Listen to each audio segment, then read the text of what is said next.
les philosophes ne sont pas les premiers à se poser des questions sur la spécificité de l'être humain. L'être humain est un animal bien particulier sur la Terre et avant les philosophes, dans la mythologie, il y avait déjà des réponses que les humains se sont formulées pour expliquer pourquoi l'humain est si différent des autres animaux. Alors voici une de ces explications tirées de la mythologie grecque avec le mythe de Prométhée. C'était à l'époque des titans, bien avant l'existence des races mortelles. Le titan, héros du mythe de Prométhée, c'est Prométhée, et Prométhée signifie le prévoyant, celui qui pense avant d'agir. Prométhée est le frère de Épiméthée. Et si on va voir dans l'étymologie de son nom, Épiméthée signifie le sot, l'étourdi, celui qui agit avant de penser. Les titans sont les premières races divines à être apparues, enfants de Ouranos et de Gaïa. C'était avant l'apparition des dieux grecs que peut-être plusieurs d'entre vous connaissez, comme Zeus, Athéna, Héphaïstos, etc. Puis arrivent les dieux de l'Olympe. Voyant cette représentation de l'Olympe, on se rend compte que c'était bien avant les règles de distanciation sociale. Parmi les personnages de notre histoire, il y a donc Prométhée, qui n'est pas représenté, qui est fils, qui fait partie des 24 fils titans de Ouranos et de Gaïa. Il y a aussi Zeus, le chef des dieux, qui punira Prométhée parce que Prométhée veut lui avoir désobéi. En fait, lui c'est Apollon. Et vous voyez que les hommes descendent en droite ligne de Prométhée. Ce qui est quand même spécial. Alors le mythe explique pourquoi, dans la généalogie des hommes, ils ont un petit quelque chose de divin. Tout cela se passe au centre de la Terre. Zeus, le chef des dieux, s'est mis comme projet de créer des races mortelles. Du haut de l'Olympe, ils s'ennuient un peu dans leur décadence divine et ils se disent, et pourquoi est-ce qu'on ne se créerait pas un monde peuplé de races mortelles que nous pourrions regarder, contempler comme ça d'en haut? Alors ce monde, c'est la Terre et au centre de la Terre, Zeus envoie les dieux pour modeler un à un toutes les espèces qui vont composer ce qu'il appelle les races mortelles. Alors la fabrique des races mortelles, au centre de la Terre, les dieux s'affairent à modeler les différentes races mortelles avec un mélange de terre, d'eau et de feu. On fait donc de la pâte à modeler. C'est l'invention de la pâte à modeler. On fait des petites boules comme ça, avec l'eau, la terre, le feu, une petite boule comme ça, une très grosse boule qui sera peut-être éventuellement un éléphant ou un rhinocéros. Vous avez la petite boule du hamster. Vous avez donc toutes les petites boules et les moyennes boules et de toutes les sortes de formes au centre de la Terre. Parmi ces petites boules de pâte, eh bien, se trouve celle qui sera appelée devenir les humains. L'humain est fait de la même pâte que les autres animaux et destiné au même sort que tous les autres animaux de la Terre. Rien de spécial pour l'humain jusqu'ici. Ces petites boules de pâte ne sont pas encore vivantes et arrive bientôt le moment où ils seront appelés à sortir du centre de la Terre, à s'animer du souffle de la vie et aller faire leur vie sur Terre. Zeus donne une commande à Prométhée. Il lui donne un sac avec le souffle de la vie et tous les talents qui feront et les dons qui feront que les animaux pourront survivre. Il dit, il y a suffisamment de dons et de talents de survie dans ce sac pour que toutes les espèces que les dieux ont fabriquées survivent et qu'aucune ne s'éteigne. Le frère de Prométhée, Épiméthée, celui qui agit avant de penser, dit à son frère « Oh, laisse-moi faire la distribution, j'aimerais tellement faire, et toi, tu vas contrôler le royaume après, je te laisse le contrôle. » Prométhée, pour une raison qu'on ignore ici, accepte le deal avec son frère. On voit ici Épiméthée qui distribue les qualités. Alors, il distribue une première catégorie, il sort du sac des griffes pour griffer, lacérer la chair, se défendre, des cornes pour se défendre, des becs pour picosser les noix et creuser les troncs d'arbres pour aller chercher les petits vers qui peuvent s'y cacher, des carapaces pour se protéger, comme par exemple les tortues, des crocs pour croquer d'autres bêtes sauvages. Ensuite, il donne des dons. Il donne la rapidité à la gazelle et un petit peu moins de rapidité, mais quand même au lion. Comme ça, il se dit la gazelle elle va pouvoir se sauver et le troupeau de gazelles va courir quand même plus vite que le lion. Donc le lion va ramasser la moins rapide, mais le reste des gazelles pourra se sauver. Donc les gazelles vont survivre. Alors il donne de la rapidité à certains. Il donne des ailes à certains pour qu'ils puissent s'envoler. Donc le chat a ses griffes pour lacérer l'oiseau.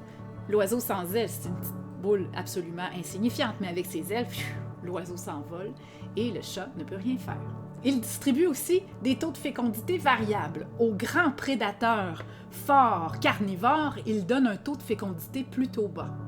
Aux animaux qui seront mangés cette fois, il donne un taux de fécondité plutôt haut. Alors des lapins, il s'en fait, des souris, il s'en fait, et ça fait beaucoup de nourriture à manger pour les espèces carnivores plus grosses.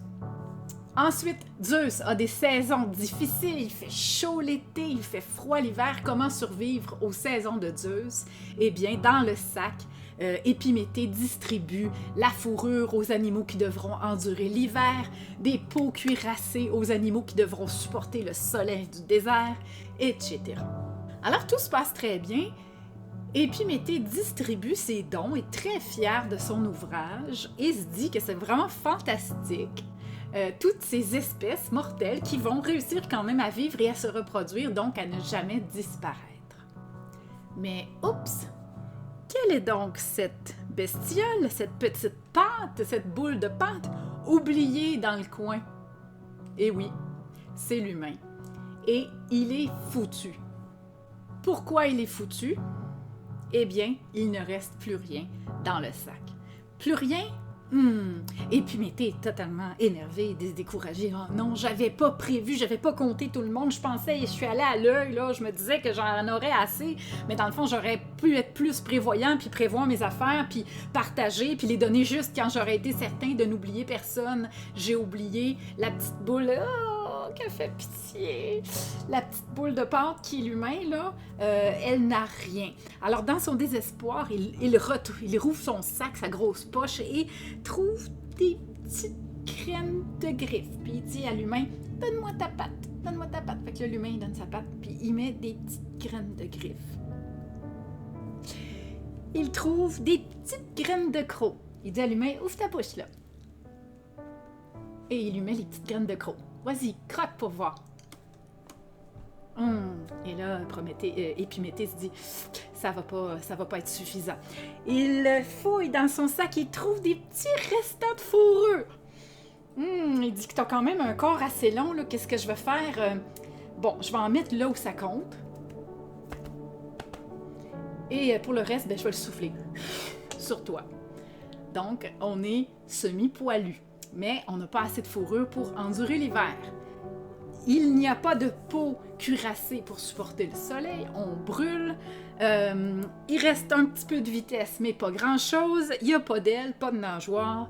Il n'y a pas de cornes, rien. Bref, l'humain est foutu. Il ne va pas survivre. Quand ça va être le temps que les créatures sortent du centre de la Terre pour peupler la Terre et vivre leur vie, l'humain est incapable, dans sa constitution physique, de survivre par ses propres moyens. Épiméthée appelle donc son frère au secours. « Prométhée, je suis dans la merde! » Prométhée s'en vient et dit « Mais qu'est-ce que t'as fait? Qu'est-ce que t'as fait, mon frère? Moi, j'aurais jamais dû te laisser faire. » Alors Prométhée, pour sauver l'humain, car Zeus avait dit qu'aucune des espèces, aucune des races mortelles ne devait s'éteindre et toutes devaient survivre pour ne pas gâcher le travail des dieux, Prométhée s'en va à l'Olympe et va dérober le feu à Héphaïstos. Et il revient le donner à l'humain, qui est là. Ainsi, la petite pâte, la petite boule de pâte, pas très équipée naturellement, est capable de maîtriser le feu, ce qui est un don divin. Prométhée repart à l'Olympe et va dans l'atelier d'Athéna. Athéna, c'est la déesse des arts et des techniques. Et il va dérober le don des arts. et il vient le donner à l'humain. La créature, qui est très bizarre, qui n'est pas équipée pour survivre naturellement, mais qui possède étrangement 2 dons divins, la maîtrise du feu de vie et la maîtrise des arts et des techniques, peut, elle aussi, aller tenter sa chance pour survivre en dehors du centre de la Terre. Les dieux animèrent du souffle de vie toutes ces créatures et les firent sortir du centre de la Terre. Ce fut le début du moment où la Terre a été peuplée de créatures animales partout.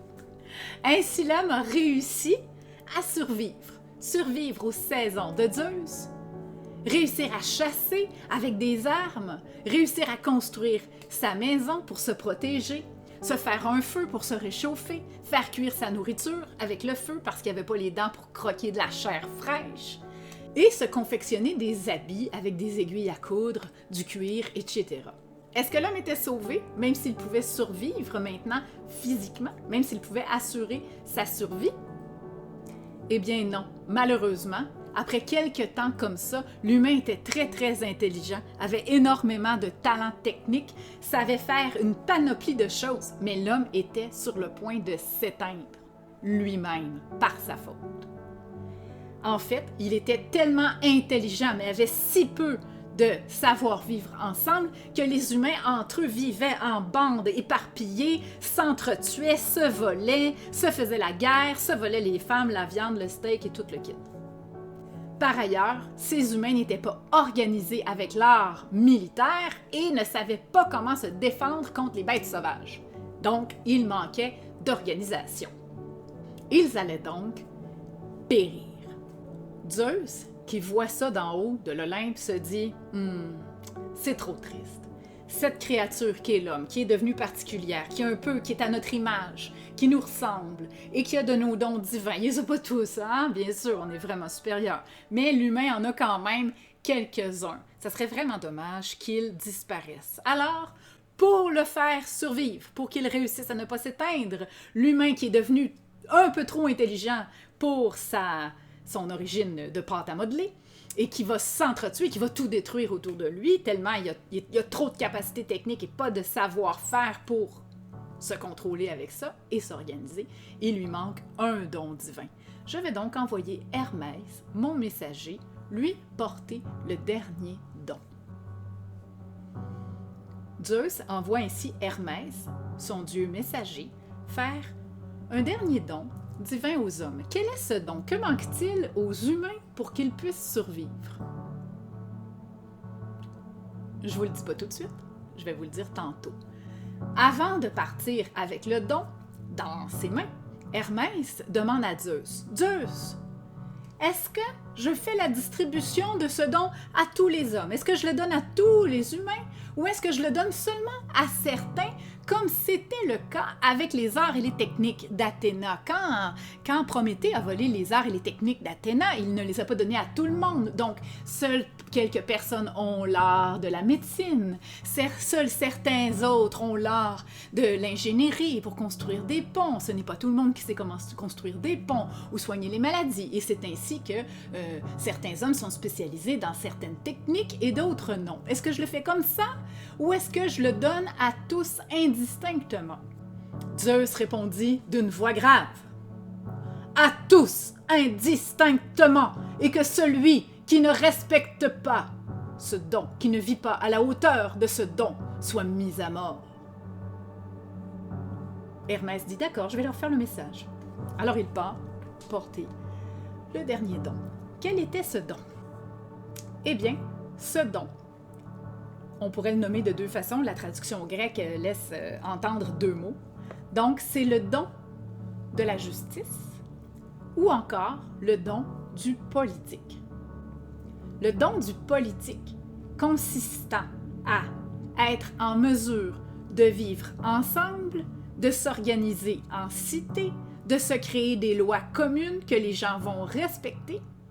Ainsi, toute personne, tout être humain doit connaître les lois, participer à créer les lois et respecter les lois. À partir de ce moment, l'humanité a été capable de s'organiser, se défendre contre les bêtes sauvages avec l'art militaire, se défendre des barbares qui venaient piller et attaquer les êtres civilisés, et aussi cesser de s'entretuer, cesser de se voler, donc cesser de générer le chaos à l'intérieur même de la cité. Ainsi, les humains furent sauvés au prix de deux choses, au prix de respecter la justice, donc de respecter, d'honorer la loi, et au prix du châtiment de Prométhée. Zeus, pour punir Prométhée de ce qu'il avait fait, le problème n'était pas tant qu'il avait fait des dons divins aux hommes, Zeus trouvait ça relativement intéressant, finalement. Le problème était que Prométhée, qui était un titan, qui n'était pas un dieu, avait été volé les dieux, parce qu'il y avait une guerre entre les titans et les dieux, puis les dieux avaient gagné la guerre. Donc c'était des ennemis. Ceux qui s'intéressent à la mythologie grecque, vous aurez l'occasion de découvrir tout ça. Alors, pour le punir, Zeus fit enchaîner Prométhée à un rocher et le condamna à se faire dévorer le foie par un aigle pour l'éternité. Ainsi, c'est pourquoi l'humain, dans la généalogie des dieux de la mythologie grecque, l'humain est enfant de Prométhée. Prométhée aura souffert pour nous. Le reste de la mythologie dit qu'il aurait été libéré par Zeus après 30 ans. D'autres textes parlent plutôt de 30 000 ans. Donc 30 000 ans à se faire dévorer le foie pour nous permettre à nous, humains, de survivre grâce à des dons particuliers qui nous permettent de compenser le fait qu'on a si peu d'attributs pour survivre naturellement. C'était donc le mythe de Prométhée qui explique la spécificité de l'humain comme race animale sur Terre.